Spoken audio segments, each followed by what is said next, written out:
Para basta tempo eigenlijk acaba é proposta uit te entregar no departamento de assunto na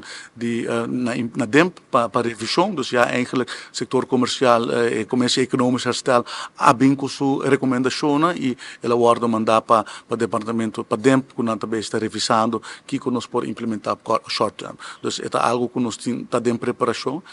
sim agora sim naturalmente no final do dia tá inversionista na privado, mas está na inversão, né? Motivo para que também na Holanda nosso showcase que tinha available, que tem possibilidade para pôr de puxa, incentivar nos comerciantes não também para bang investir, tem dois no edifício que tem bom fundo que mestre por pero ja, quizás está wak return on investment, quizás não está wak outra área que não está preferado invertir em. Dus esta queda algo, esta queda struggle entre poner nos empenho e esperando que o setor privado também decidir a hora de fazer sua inversão. Parece que depois do Aruba Investment Summit, que acaba de uma ideia quanto inversionista logra atrair para nossa isla? Bom, nós